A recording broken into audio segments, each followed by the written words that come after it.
everyone, and welcome to Astera Sophia Kairos. My name is Christa of Practical Astros, and I'm here with Sonia of Celestial Astrology. We're going to look at each week of January, but before we begin in that, we wanted to kind of give a brief overview of just the entire year. Happy New Year. We're going into 2025. It's exciting. Watch what happens when we hit midnight. Whoa, 2025. Of course, we're recording this in 2024, just before, but yeah. This is where we'll be when this episode goes out. Yeah. We'll be right here, trapped in the computer. So 2025 is kind of a bridge year. There's lots of ingresses of some outer planets that are going to be changing signs. When that happens, the houses that those or the signs that those planets go into really do kind of change the vibe and the mood of whatever house that planet is for you. So we're going to be looking at the nodal shifts. We're going to be looking at Aries going into having some new visiting guests. But the one that kind of bridges us first is the Mars retrograde in Leo and Cancer. Sonia, do you want to speak about that one? Yeah, we'll be looking at Mars this week because Mars will be going back into Cancer on December the 6th. But yeah, this whole retrograde, we're looking at that still carrying us through the period between now and February, where Mars is retrograding. It started its retrograde last month in December, obviously, and we're now talking about January in Leo, and it's going all the way back into Cancer, and it's much more comfortable in Leo, whereas in Cancer, it's a little bit out of its comfort zone in the watery lunar place. It's in retrograde, but it's going very slowly through December and January and February as it's retrograding. Yeah. But as we go through the astrology this week, we'll look a bit more deeply at Mars's journey, but also Mars will be opposing Pluto. So we'll be looking at that as well and where it's headed. So we'll bring up that graphic for you as we get to it. Mm-hmm.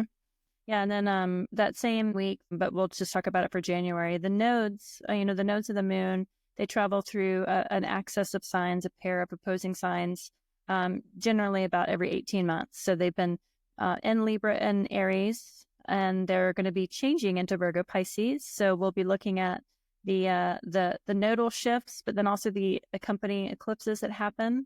We're going to have the first of the South Node eclipse in Virgo in March, and then we'll have the very final one of the Aries Libra one that happens also at the end of March. After that one that happens in March, we'll fully be into the nodes and the eclipses in the Virgo Pisces axis of everyone's chart. So again, eclipses are like great beginnings, great endings, to put a real simplified description of it. And so looking at kind of that final ending or beginning in the Aries Libra axis, and then introducing kind of a new storyline in the Virgo Pisces axis during the month of March. March is a pretty pivotal month for many reasons. It's like the beginning of, it feels like more like the beginning of the year in a sense. January up to March, we're going to have so many things that linger from the astrology of 2024. 2025 feels like it really kicks off. Like the spring equinox just feels like that's when the tone of the year really does kind of pick up. Yeah, we get that anyway. Astrologically, it's kind of like that's the beginning of the year, isn't it, for us? Because it's the sun enters into Aries. But also, just if you look at all this astrology from March down to here, April, is all this planetary movement. There's an awful lot happening that's very significant during that time span. Yeah. And yeah, we were discussing just before we started about the lunar and solar eclipses and how do you remember the difference? We were just remembering that the lunar eclipse comes at a full moon time because the moon's fully visible, and then the sun passes across it and obscures that moon, and then we'll reveal it again as the sun moves further. So that's how we try and remember it. But yeah, we just had to refresh our memories. And then a solar eclipse, because we always forget. Yes.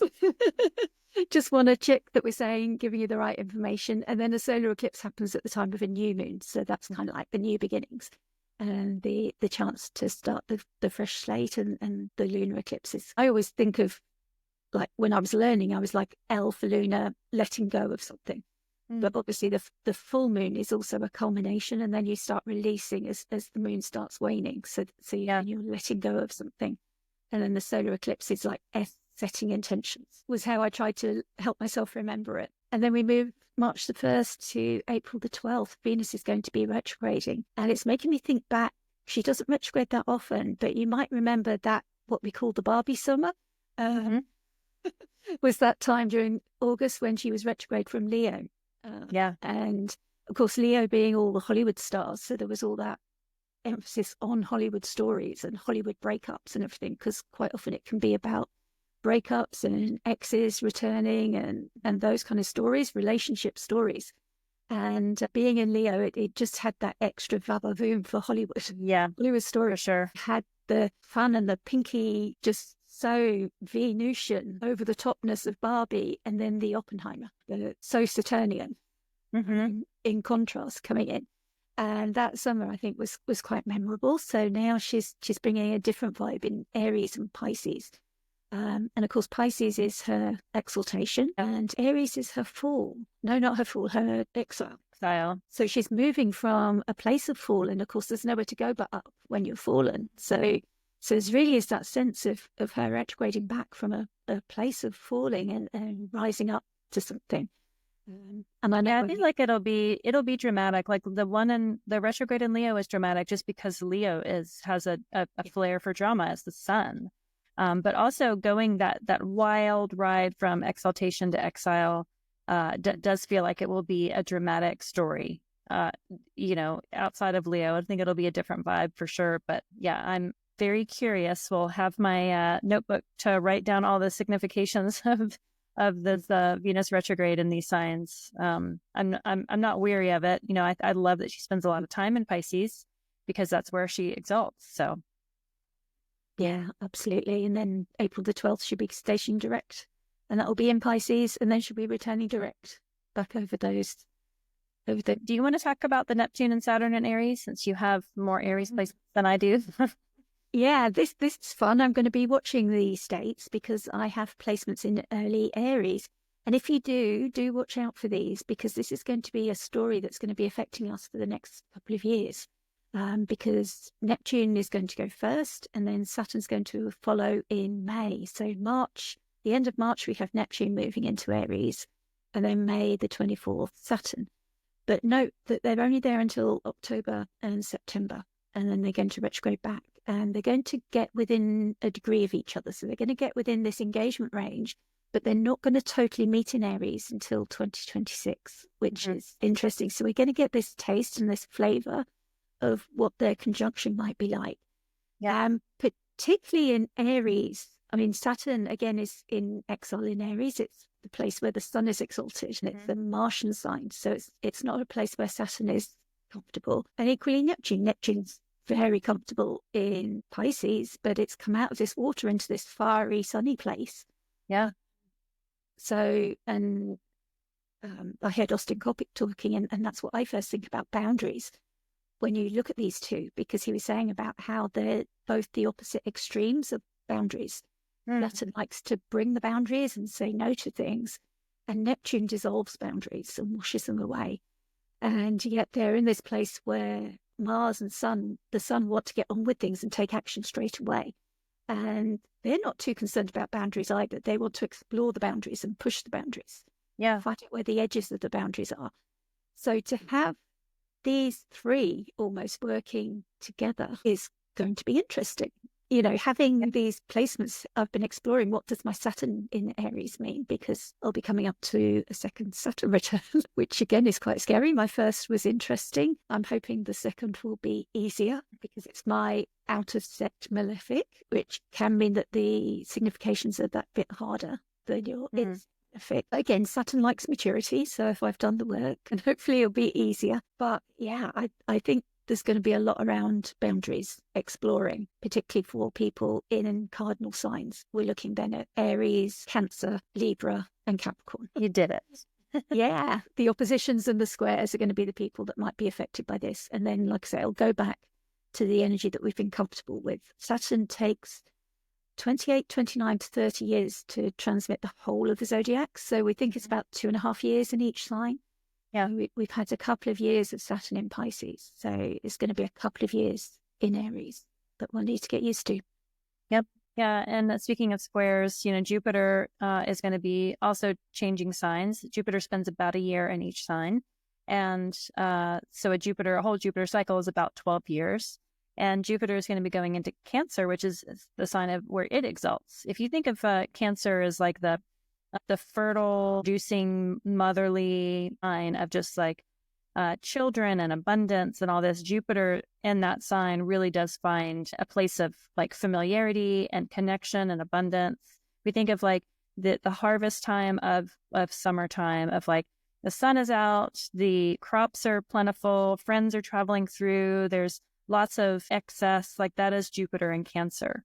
And so Cancer being the cardinal water sign, it by sign squares the cardinal fire sign of Aries. So we're going to be looking at the squares of Neptune and Saturn in Aries, squaring Jupiter in Cancer. In December of 2024, we experienced a Jupiter-Saturn square with Jupiter in Gemini and Saturn in Pisces. This will be the final square before they join up again later on. That square energy is going to be kind of that tension between the two. Jupiter is going to have more dignity or better dignity being exalted than Saturn and Aries will being in fall. So that does change it a little bit than what has been happening since. But looking for from June to June, year over year, Jupiter in Cancer is just helping the dignity of Jupiter tremendously. Yesterday, during a broadcast, there was a couple of astrologers that were asked, like, what's your favorite transit that's coming up for 2025? Or what's the rising sign would you choose to be if you could choose to be a rising sign? And most everyone was like, I love Cancer risings this year, having Jupiter exit the 12th house of Gemini and coming into the first, being exalted, just feels like it would be like plugged in a really good, juicy energy. And so Jupiter in Cancer just feels like kind of a bright light. Not that it's going to bring only good, but it's just has more agency. It has more support from the other things that are going to be happening. You know, we have Pluto in Aquarius. That's going to be helping the air signs. We have Uranus in Gemini. That's going to be helping the air signs. But Cancer as kind of like having that Jupiter in there really does like give some ammunition, some good ammunition to the water signs in astrology. And so just that transit alone, I think is going to be, we're going to be talking about it. It's going to be fairly loud being in the Cardinal Cancer. So yeah, that's good luck for all the Cancer risings out there. You have to give us all your good tips of all the good news that's going to happen to you this year. Yeah, we always look forward to where Jupiter is, don't we? It's the greater benefic. So it's always bringing some nice opportunities and gifts to wherever it transits. Yeah. And then we have Uranus moving, and Uranus we think of as more of a disruptor and awakener, can bring some challenges. But having said that, we were just reflecting on Uranus has been transiting through Taurus, and it can sometimes be difficult to actually pinpoint because it's a long transit. So it's been transiting my first house, and I'm not sure exactly what it's been signifying. So sometimes it's difficult to pin down exactly what the change has been, although maybe with retrospect, once it moves, it might be easier to see what the difference is. So it moves into Gemini from July the 7th, and then November the 7th, it will retrograde back into Taurus for 6 months, starting on November the 7th. But it'll ultimately spend about 7 years in Gemini, so it might be upending some of our norms that we've come to expect in the way that we communicate, can bring innovations, because Uranus is associated quite often with technology and electricity. So maybe there could be some changes in the way that we're actually supplied with electricity. Who knows? Like the actual, like we think of Mercury as like the flow of information, and then Uranus is often signified by the lightning bolt. So like that's really speeding up the flow of information, maybe. But yeah, somehow that's going to be disrupted, electrified, sped up. So there's certainly some volatility, maybe. So it's worth checking out what areas in your chart you might expect both Jupiter and Uranus and also Saturn and Neptune to be moving into, and see what changes that might bring for you.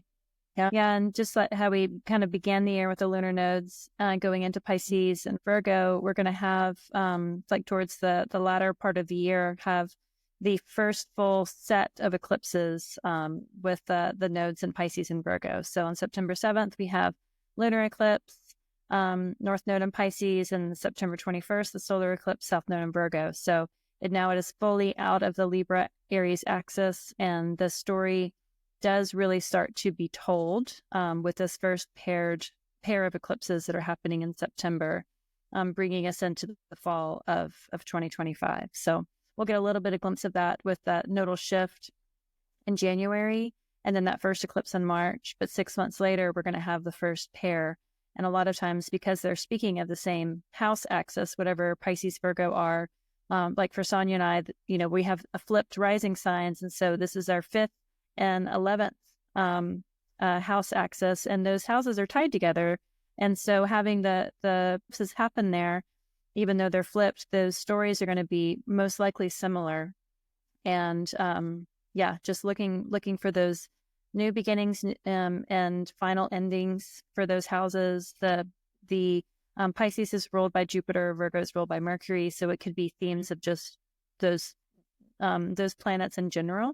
And South Node has, the signification of maybe being a place of comfort, a familiarity, maybe a drain in itself. Some philosophies look at both nodes as being malefic in nature. Some look at the South Node as being a place that you need to go away from, the North Node, the place you need to go towards. But just like everything is contextual in astrology, nothing is inherently good or bad, in my opinion. It's looking at bringing the balance and then recognizing the path that you're walking between those two houses. So what sort of balance is being brought between the themes of those houses for you in your chart? And the North Node might reveal something that may be unfamiliar to you, but maybe it piques your interest and you want to learn more about it. And the South Node might be something that you are familiar, that maybe you can bring some of that knowledge and that experience towards that North Node. It could be that the North Node, it kind of expands things that it touches. So maybe it can be just too much and you need to kind of lean into the South Node Virgo a little bit more. It really does depend on your chart, which is a great way to introduce us as astrologers that read for other people. So if you want to know more about your nodes and astrology, then you can book with me or Sonia or any of the other Astera Sophia Kairos members. We're all practicing astrologers. This is literally what we do for a living. And so if you want to know more about it, you can find all of our websites in the description for the videos. But I would encourage you to look at your nodal story, and you can even look at nodal stories of the past, because these happen every 9 and 18 years. You have like a flip of the nodes, and then you have full nodal returns every 18 years. It's kind of good to look at those patterns and to look at it with an experienced astrologer to kind of glean more about maybe what to expect or what you want to change in your life. I think astrology is a great tool for that. And that kind of brings us up to the end of the year, right? Yep. We've got this little graphic, the signature of the year. So this gives us just an overview of what signs have got the planetary influences spending the most time for them. So we know in Aquarius, we've got Pluto moving through there and making Pluto conjunctions and oppositions and squares from there. So I would imagine this is why Aquarius is getting the attention. And why Capricorn has so little, because Pluto out of it. Yeah. Yeah, I think is Capricorn the least of all. Yeah. Yeah. Mm-hmm. Yeah. So everything's going really fast through Capricorn at the moment, racing to get to Aquarius. They're so excited to meet Pluto. And then we've got Pisces with Saturn and Neptune still there. And even though they move into Aries, they're going to retrograde back and spend some time there. Mm-hmm. And Aries, as we know, we've talked about, we're going to have Venus retrograding back from Aries to Pisces. And we're also going to have Saturn and Neptune dipping their toe in, showing us an introduction to the themes for the next couple of years for Saturn and for even longer with Neptune. I've gone blank on how long Neptune spends in a sign, but it's a lot longer, isn't it? Well, it's 84 years for Uranus. How long does Neptune stay in a sign? That's a good question that we should know. Middle. Yeah, Pluto's 250 and 248 exactly, isn't it? And then Neptune's somewhere in the middle, so around 115, I'm thinking. But yeah, long enough. We won't be alive for the next time, or so we don't get to see a full Neptune. I'll have to check that. How long Neptune will spend in Aries, but Neptune will next be in Aries in the year 2188. So if we're still alive, who knows? Uranus and Gemini could change lots of things. Yeah. So that's going to be the signature for the rest of most of our lives. that we're getting used to. And of course, Taurus has got Uranus there. And although Uranus will travel into Gemini, it will be moving back. Gemini has Jupiter there at the moment. And although Jupiter will be moving to Cancer, it will also be traveling back. And then Cancer has Mars there currently. Mars will be moving to Leo, and Jupiter will be moving into Cancer. So that's why these signs and this half of the zodiac, like Cancer to Capricorn, is actually the half, but it looks like that's half, have got all of the energy on this side. So again, if you look at your own chart and compare, you can see. But of course, the other signs will still feel it because they'll be getting oppositions and squares as these signs are activated throughout the year. So, and trines and sextiles. Yeah. We don't always feel it. Sometimes we feel this. Yeah, we feel the squares and the oppositions for sure. Sextiles are more nuanced. They are, but we still appreciate them because they bring us a chance to bring something nice in. Yeah, which is always appreciated. But it just gives you an overview, like a visual demonstration of this, as he says, the signature of the year. So thank you to AstroSeek for that graphic. I was struggling looking for graphics to just give you a visual look. Yeah. On how the year. So then we go into January, which is the purpose of our recording today. And we look at what the planets are going to be doing for January. And we have the Sun, we know, is going to be moving from Capricorn to Aquarius. So that isn't shown. But we know obviously that's going to be meeting Pluto. And we see that Mercury is also going to be doing a similar journey. So it's going to be starting in Sagittarius and it's going to be going through Capricorn, traveling direct. And it won't be meeting the Sun until it gets to Aquarius. Yep. Do you want to take us away with Venus? Yeah, so we don't see the moon there because the moon will be through all the signs. I do really like that Mercury is still in Sagittarius. Mercury spent the most time in Sagittarius than any other sign in 2024. And so we're not even, it's still not even the last decan of Sagittarius. It is fully hilariously in there, even in January. So going through all of Capricorn and then meeting up with Pluto, and then eventually the Sun, and then Venus there at the end. Venus is pretty speedy. And in contrast to Mercury, Venus is right there at the end of Aquarius, going into her sign of exaltation of Pisces. I think that really does speak to a lot of the, granted, Neptune and Saturn are there, but a lot of the amount of days planetary action of the chart that you showed before is Venus's transit through her sign of exaltation. I just imagine her like sauntering her way very beautifully past all of those serious outer planet signs, like just luxuriating in her beauty in Pisces, and then meeting Saturn along the way, meeting Neptune along the way. To me, that's just like the most beautiful transit that's happening, even though there are some power struggles, with ones that we'll talk about coming up. But Venus and Pisces is clearly hands down the winner of the month. Yeah, for sure. And of course, that's going to benefit the mutable signs, which also have Mercury in Sagittarius for that long stay. So their communications benefited, but they're also benefiting from Venus in Pisces. Yeah, that's nice. So we've got Sagittarius, Pisces, Gemini, and Virgo. No? Yep. Yeah. Then we have Mars.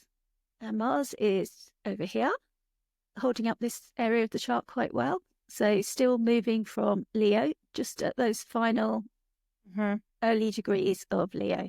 And he'll be traveling back through into Cancer. Yep.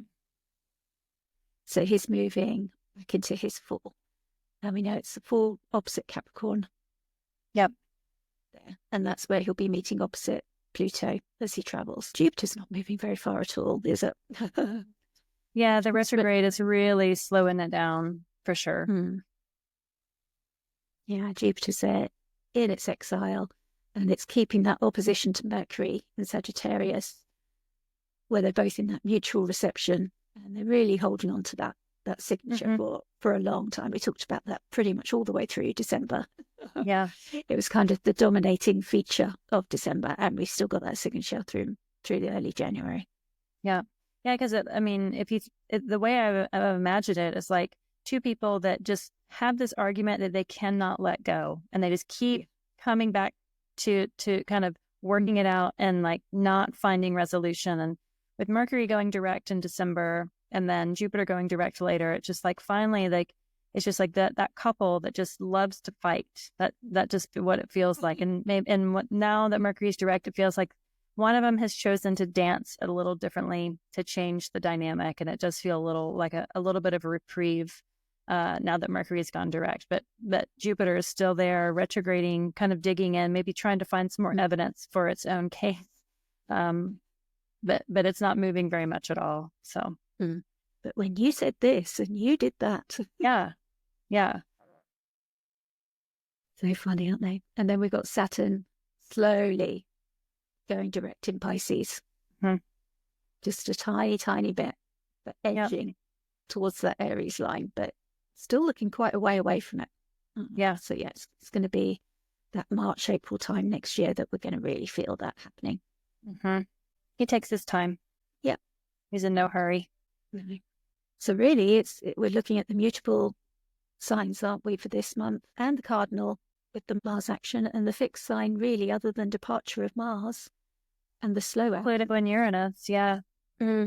Yeah, there's not a lot happening for the fixed signs, but just a continuation of the story. Whereas which fixed signs like? Yes, yeah, this is fixed sign heaven, really. But for the mutual signs, Sagittarius, Pisces, Gemini, and Virgo, you've got that change of Mercury and Venus. And for the cardinal signs, you've got Mars coming in, and you've got Mercury entering as well. And the cardinal signs are Capricorn, Aries, Cancer, and Libra. So that would be Sun, Moon, Rising, really, to feel. Or if you've got any of your other planets in those signs, if you've got a stellium or something, you're more likely to feel that. Yeah, depending on like if you use perfection years, like what your Time Lord of the year is, if you have Mars as your Time Lord, I feel like that's significant. Mercury as the Time Lord is always pretty fun to kind of like stay up with like, well, what's Mercury doing now? Now that Mercury's direct, going pretty speedily through Capricorn into Aquarius, like, you can look at that. If Venus is your Time Lord, like good on you to have Venus, like going through Pisces, meeting up and maybe creating some ease and softness with Saturn, joining up with Neptune. So, I mean, you can use it that way, even if none of these, like say you're Virgo rising, well, Mercury's your Time Lord of the year, or Mercury's your chart ruler, or if you're in a Mercury perfection year, you would look at those. So there's lots of ways to kind of use these monthly transits to see kind of how it might express itself for you. You can just look at the house, like what house is Pisces for you? Because there's a lot of activity. What house is Capricorn for you? Because Mercury's going to speed through there now that Pluto's out. So it's just a little tricks that you can use astrology for, looking ahead just within your own life. Yeah, that's really helpful. And this is our month ahead. So this is a breakdown of all the main transits. And if you want to take a screenshot, it's also up on my YouTube. And I know that Christa has, you've got a calendar and a monthly forecast on your channel as well that has these main transits up as well. And here are the ones we're going to be looking at for this week. So we've got Venus entering Pisces, which is, as we've said, we've talked about her entering her exaltation, but we'll have a look at the chart and break it down a little bit more for you, exactly how it looks for her. But like we say, it's good. And then she also has at the same time this, what I'm calling the shenanigans going on, that she's got no sight of. So we'll also look at that as well. Mars in Leo opposite Pluto in Aquarius happening at the same day, which is a different kind of energy, a different kind of thing going on. And then on the 6th, we've got that Mars retrograding back into Cancer, which we've been speaking about. And again, that's going to be for a little while. And then on the 8th, we've got Mercury entering Capricorn. That is finally departure from Sagittarius, where he's had so much fun for the whole of that December story that he's been enjoying. So here we are on January the 3rd. We've got Venus entering Pisces. This is the place of her exaltation. So Venus co-present with Saturn and Neptune. And then her ruler Jupiter here is squaring. So she's got sight of Jupiter by square from. So Jupiter's retrograde in Gemini. Not ideal to have your ruler retrograde, but at least she can see Jupiter. So it means that Jupiter's going over some old Gemini mercurial issues, and that's what Jupiter's occupied with at the moment. That's how Jupiter's offering support. And she can also see the sun in a sextile from Capricorn. So that's nice. She's got that support. She can't see the moon. She can also sextile Uranus, who's in her own home sign. So she's got some good support and connections going on there. Some nice sextiles bringing opportunity and ease, despite the fact that she's already in a good position in her exaltation. So we like that. And of course, sorry, Christa. Well, I was just going to say, like, the difference between like a domicile ruler and an exaltation ruler is a domicile ruler. It's like, it's you at home, you know where everything is. So the domicile ruler of Pisces and Sagittarius is Jupiter. So if Jupiter was at home in either of the signs, if someone asked him for something, he could go to exactly where he knew it would be, and he could go get it and bring it to that person that asked them. The exaltation ruler is like an incredibly honored guest. Like, they arrive in like a litter with like horses and silks and everything, and people like carry it through into the throne room and like seat Venus down. So she is the exaltation ruler. She is a guest of complete honor. So the sextile aspect of the sun and Uranus, kind of makes sense. It's like they are there to act as supporters and bring her the things she needs. If someone comes to the door and asks Venus for something, she's going to send one of her handmaids to go get it. She's not going to do it herself. There is like this luxury. And there's also this sense of like maybe not having as much agency as we'd like. Like, Venus in Pisces is a beautiful placement, but sometimes it can mean a reliance on others to just provide those things and an expectation that they will be provided. So it can be a little spoiled. Moon in Taurus is another example. I have Moon in Taurus, so I'm not trying to just throw shade on exalted planets. It's like this, you have to kind of realize, like, I have access to ask for help. And so asking for help with Venus and Pisces is a great lesson that maybe some of us do need to learn. To be able to ask for help is actually a really good thing, but to not take it for granted. And so whenever a planet is exalted, to not be spoiled and take it for granted, but just celebrate that you have support, celebrate that you're able to give support. Having that sun support, having that Uranus support is just such a beautiful thing. And maybe that support will then help be in defense of the square to Saturn, to Jupiter, like maybe it'll be the support of the opposition of Pluto to Mars. I mean, there's some difficult things that are happening, and Venus being in there, yes, she's exalted. Yes, things can kind of come to her easily. We might need that. We might need to learn how to kind of bridge gaps and make unconventional alliances. I just look at that Uranus and her home sign of Taurus, of sextiling, Neptune and Saturn and Venus by whole sign. Like, we might have to get creative with how we support each other, and just recognizing it and being grateful for it is the antidote to not letting it go spoiled. So I just wanted to throw that in there as like, it's not just subjectively good for no reason. It's subjectively good because it has this other aspect to it. And I think the shadow of that is like, don't take it for granted. Don't just take the Venus transit into Pisces for granted, because it also calls on us to kind of have our own agency and to be able to connect with other people in order to like lift everybody up. Because that Pluto Mars is serious. That Saturn Jupiter square is serious. There's tense things that are happening in our lives and in the world that we might need that beautiful Venusian connection with her transit through Pisces. Okay, I'll get off my soapbox. No, you're spot on there, and particularly because she can't see the moon, because the Ingress chart kind of gives us the energy and the flavor of the whole of the transit. Yeah, because she hasn't got sight of that moon. The moon can speak to what nurtures us and supports us and our emotions and feelings. It does mean that she has a blind spot there to those things. So again, seeing others' emotions as well and reacting and responding to them. And also maybe her own, what her needs are, maybe harder to identify because of that lack. She can see the sun and what's needed, but obviously the sun shines regardless. The sun doesn't have to address feelings and emotions and tiptoe around things. The sun just shines brightly regardless, whatever. Whereas the lunar realm is more difficult to navigate. There are shadows, it waxes and wanes, and feelings flow in a different way. Yeah, and that ingress chart has the moon square Uranus at that very moment. Yeah, it's exact, isn't it? Yeah, within 25 minutes? Something like that. Yeah, so it's really interesting. So yeah, it's connected to Venus in that way because it's applying to Taurus, but in a more disruptive way, bringing that square and some tension there.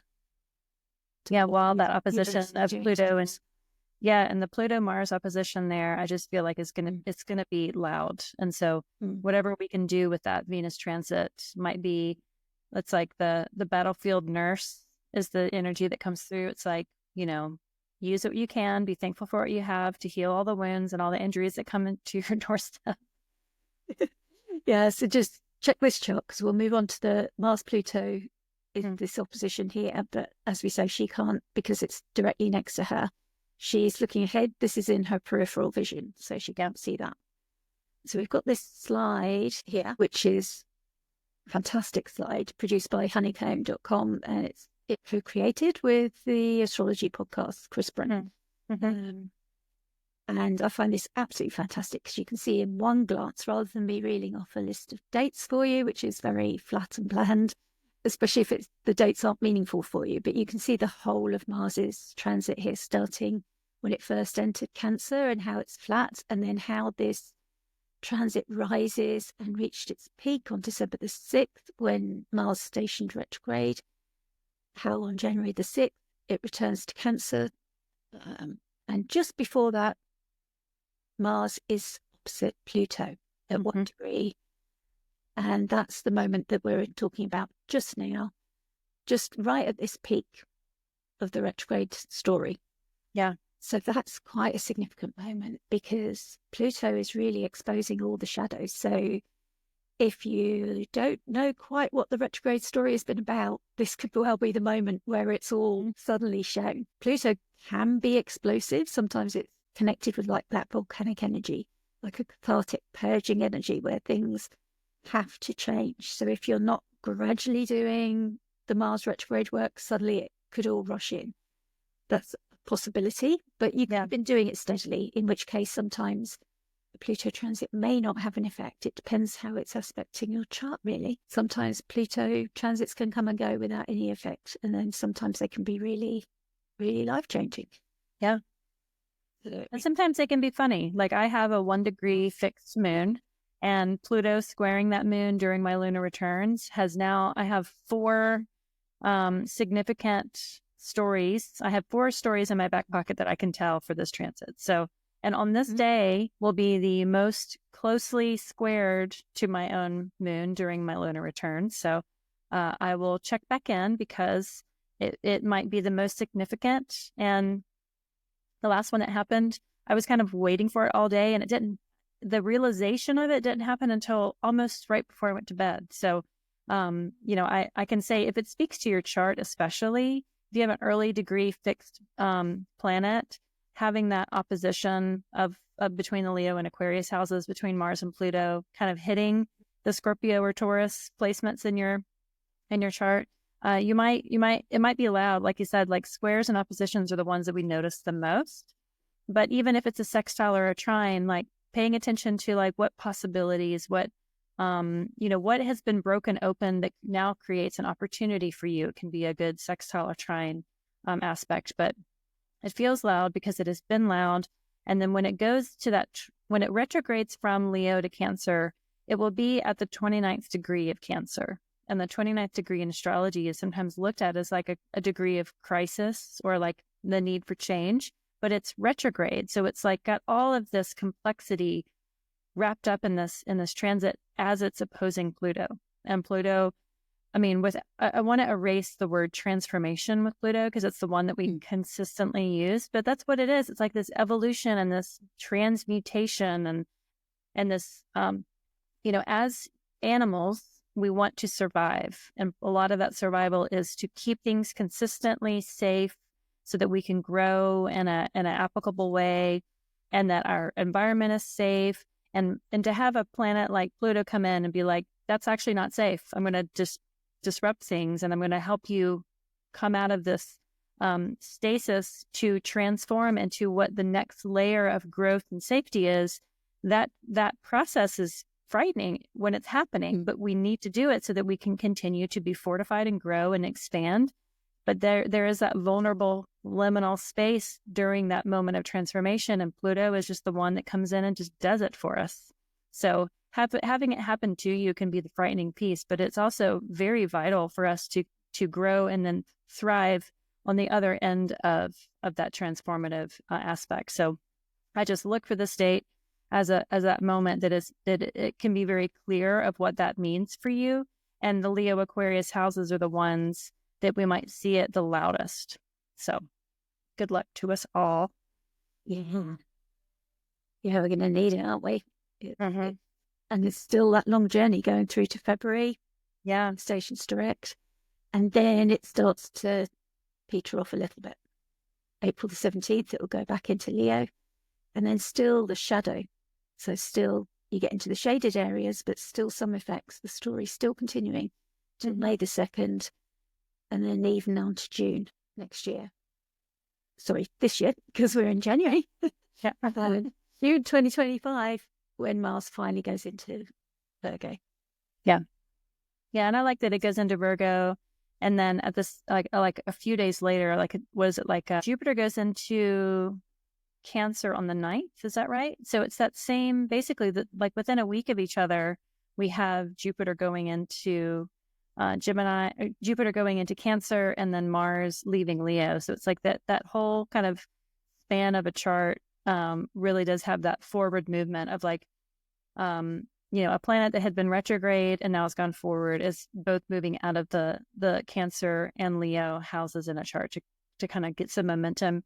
It's like, camping out in the woods for 2 weeks, and you come home and you shower and shave and comb your hair and put on new clothes, and like you're freshly ready for the next adventure. That's how I imagine when a planet goes retrograde, especially when it's there for a long time. It's like freshly scrubbed for whatever new shenanigans it wants to get into. Yep. And it's also worth mentioning, I know when Mars went into Cancer last time, a lot of people were sharing just how exhausted they felt. So when it retrogrades back, you might feel that return. I think in Leo, we felt a bit of a reprieve, got some energy back, and we were able to get on with some work. But yeah, from January the 6th through to April, it's quite a long time, and we may be struggling. So really just don't fight it, I suppose, particularly in a retrograde time. It's kind of surrendering to that energy and seeing what it's bringing up for you. What has it got to teach you? If you feel that sense of your energy leaving your body. Yeah. Hot baths. Baths are from January 6th to April 17th, maybe. Just like have that be the ritual. Yeah. Yeah. It might be showing you something about your routines that need to change, something that needs to be moved on from. And we've got Mercury moving into Capricorn. So yeah, the Sagittarius story is complete. After quite a while. And Mercury theoretically is peregrine. He's got dignity by bound in the first bound here. But that's all he's got in Capricorn, which may be why he wants to move quite fast. Yeah. Yeah, there's nothing that he's beholden to in Capricorn. I've always liked Mercury in Capricorn. I like Mercury and Capricorn individuals a lot. And he's not like, he doesn't have responsibilities. He doesn't, he just seems to kind of put his head down, get his work done, and move on to go into Aquarius, where he'll Kazemi the sun later on in the year. But yeah, I personally like Mercury in Capricorn. It's just like an easy, funny, sarcastic, dry, witty sort of a placement. Good comedy writers, not necessarily performers, but have a Mercury Capricorn signature. So yeah. Yeah, it's interesting that it's going to be co-present with the sun, squaring the node. Without Pluto for the first time in 15 years. So yeah, that's going to be a shift, isn't it? Without Pluto and opposite Mars. So it's bringing in that Mars, by whole sign, it's opposite Mars. So the luminaries are trining. So that's quite a nice. Oh yeah, and the ingress So there's trine there, a nice little Earth signature, given the co-presence. So that's bringing some practicality in, which Capricorn likes. But I think Mercury's also used to that energy, having ruled like a Virgo, being like the service. And so, yeah, it's kind of quite good for our January planning. Definitely. I was thinking of like, I have bought 2 2025 planning calendars because I really liked the second one that I saw. And so maybe this would be the date that I sit down and like plan out my year. Maybe I'll have a work one and a non-work one. But yeah, looking out for your year ahead, like just planning it out for, it's Mercury's day on Wednesday, the 8th. And so just like using that practicality of, of going through and like making the plans and Venus is going to be in Pisces, in a sextile. So that's a good, like dreamy, like not only plan like what the functional things that you need to get done, but like what's like a simple little dream that you would like to see for each, month for the year, and just see how many of those dreams you can realize with that Mercury and Capricorn and Venus and Pisces. But yeah, I might just choose this day to be like, this is the day that I'm going to plan out. Sketch out my year and just see how much of that I can actually accomplish, because accomplishment is kind of a Capricorn coded word. It really is, and also just setting those foundations in as well, like which goes great with like setting those plans and seeing that trine between the luminaries and the sextile to Venus. Yeah, it's kind of nice for that. It's kind of a nice January signature. And Mercury won't meet the Sun in Capricorn; they're going to meet in February in Aquarius. We also think of Capricorn really as being associated with Father Time and Kronos and like this masculine energy. But I was also reflecting on, this is actually the feminine side, where actions can sometimes be internal and reflective and just that little bit slower. Like masculine, we're not really talking about gender, we're talking just about how action is taken. Masculine action is the yang is thought of as faster, and feminine is just that little bit more reflective and a little bit slower to just take things on board first before reacting, and maybe a little bit more strategic and thoughtful. I think of it as like waves that come out, that flow is like forceful and it makes more noise. That's like that yang masculine energy. But then the ebb is like this gentle, it finds things, it's slower, it reveals things, it makes less noise. That to me is that yin receptive feminine energy. It's the same water, it's just the energy going towards something or like retreating back so that it can go forward again, so that it can come back. It's the same element, it's the same energy, it's just changing forms. And we need that binary of action and reception for the other to exist at all. So that feminine Saturnian energy as Capricorn is there's a calculation with Capricorn that it is that receptive, that feminine planning sort of a thing. It's not just putting the action out there and just going to get it. It's like, how can we make this work better? There is a calculation to it. Yeah. And it helps to understand that about Capricorn sometimes, doesn't it? Because it's not always verbalized. Everything isn't always shared and shown. So think of that ebb and just what's revealed. So you have to just look that little bit closer. Yeah. Sometimes that's really nice. So I'm thinking, it's a good time to review your tech as well with Mercury there. Because I've been struggling. Hopefully Mercury will be out of its shadow of the Sagittarius retrograde by then. So hopefully. Was that everything you had for Mercury? I think so, yeah. Okay, well that completes our week. I hope you've enjoyed this. If you have, please remember to like and subscribe and do comment with any of your questions. As Christa said earlier, both of us have our books open. So if you want an astrology reading, please find us. I'm Sonia at Celestial Astrology, and Christa, you can find her at practicalastros.com. And thank you for joining us. Yeah, thanks.